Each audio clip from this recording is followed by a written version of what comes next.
Good morning Luzon, Visayas, Mindanao, lalo-lalo po sa mga OFW, mga kababayan dyan natin dyan sa mga OFW. Magandang umaga dito, magandang gabi dyan, no? At ito mga kaidol, parang may nasupalpal dito mga kaidol. Parang napahiya dito si Amy Marcos mga kaidol, no? Oh, kay Chis Escudero mga kaidol, no? Oo. Naalala nyo ba mga kaidol nung na-contempt si Envoy, sino to? Si Envoy Lacanilaw mga kaidol. Oo, na nagdesisyon si Amy Marcos agad mga kaidol na i-contempt mga kaidol si Iboy Lacanilaw mga kaidol. At ito na nga mga kaidol, no? Oh, hindi pinirmahan ni Chis Escudero mga kaidol at ginamit lang sa pansariling interes para sa politika mga kaidol. 'Di ba? 'Di ba talaga mga kaidol?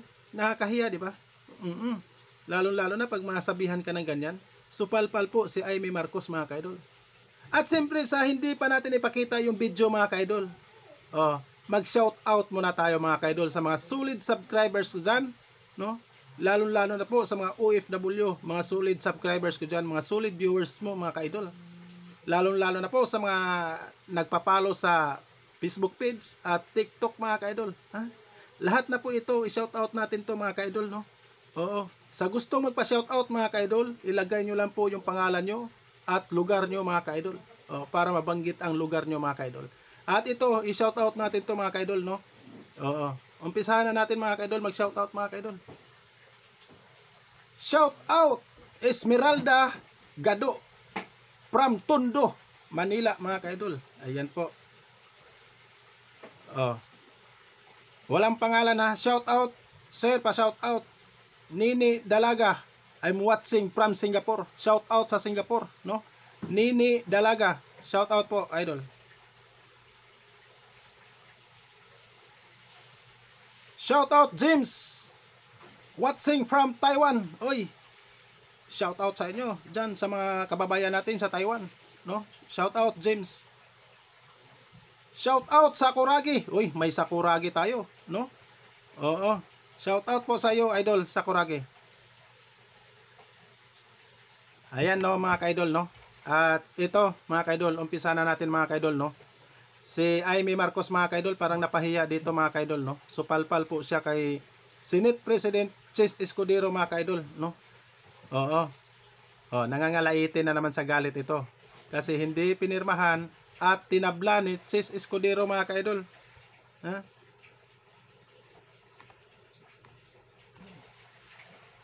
Pagpapakontempt mga kaidol, no, ni Amy Marcos kay Special Envoy Lacanilaw mga kaidol at tinabla po ni Senate President Chis Escudero mga kaidol, no? 'Di ba? Nakakahiya. At ito na nga mga kaidol, ating panoorin po mga kaidol. Panoorin po. Sinermo na ni Senate President Chis Escudero si Senator Amy Marcos. Huwag daw niyang gamitin ang Senado para sa kanyang pansariling interes sa politika. Nasa frontline ng balitang yan si Mean Los Baños. When you sign dito sa ICC, Matinding panggigisa ang inabot ni Special Envoy on Transnational Crime Ambassador Marcos Lacanilaw sa pagdinig ng Senado kaugnay ng pag-aresto kay dating Pangulong Rodrigo Duterte. Kasama sila Lacanilaw sa flight ni Duterte papuntang The Hague noong March 11. Pero sa surrender form ng International Criminal Court, inilagay raw nila Lacanilaw na do not know o hindi niya alam kung dinala ba muna sa National Judicial Authority si Duterte bago isinuko sa ICC. Bagay na tila hindi matanggap ng ilang senador. alam niya na hindi dinala si President Duterte sa isang competent court. Tapos sabihin niya, hindi niya alam. May dahilan ba kung bakit nagmamadali tayo? Ang naging role ko lang yung nung nag-volunteer ako na samahan si former President Muta ICC.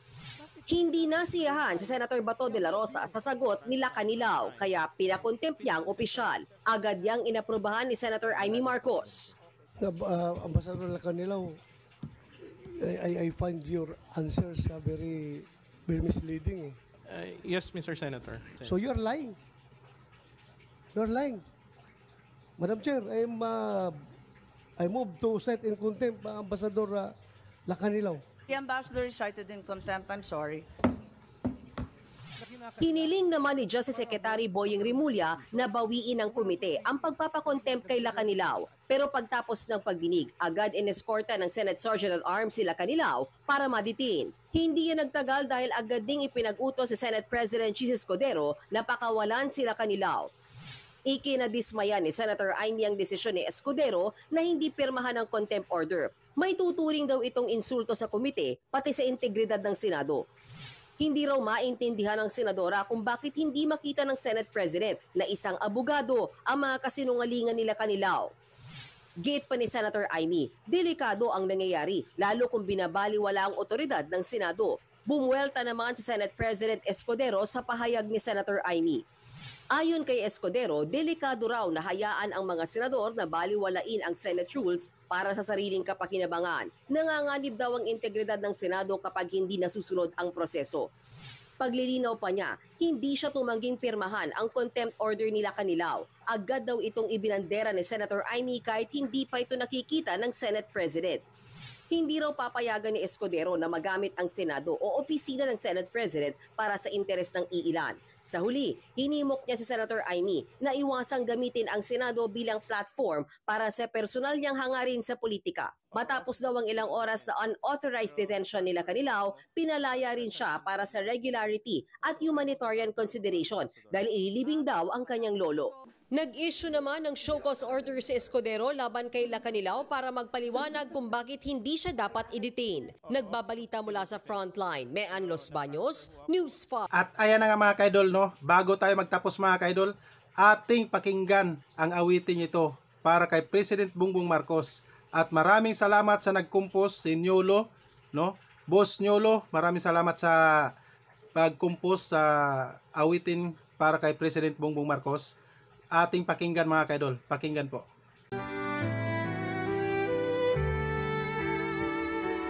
Bawat hakbang, tinig ang iyong daan. Sa sariling bayan, ika'y hinusgahan. Ika'y siniraan ng ganit sa kapangyarihan. Agilang nagnakaw ng pera ng taong bayan. Pinapasan mong lahat ng dusa. Matatag ka, hindi gaya ng iba. Ngunit kahit sugatan, kahit lumuluha,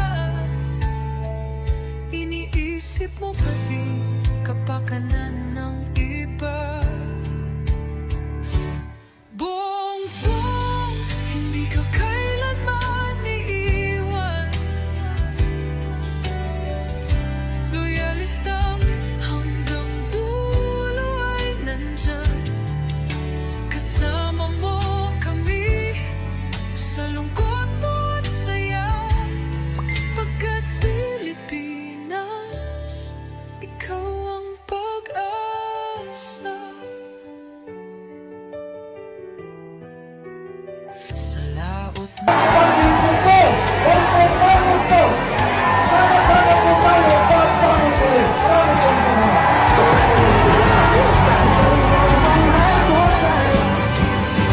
Muli ako'y nagpapasalamat sa lahat ng nagpakita ng suporta at nakikibahagi sa ating nationwide motorcade at caravan. Diyos, nag-iba sila. Ipinaglaban mo ang lahing sinumpaan. Nagkalat peking balita sa mamayan. Pinabaliktad nila ang katotohanan, pero hindi na naig ang kanilang kadiliman. Bongbong, hindi ka Tayo na ang ating darating sa paglalakbay tungo sa bagong Pilipinas.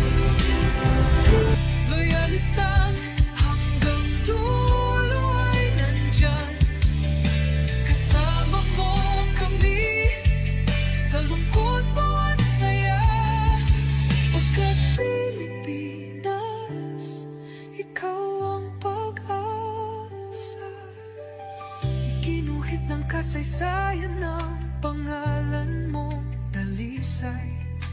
Ngunit bakit tila nais kang burahin at si Apolakay? Sa iyong mga mata may luha ng matindi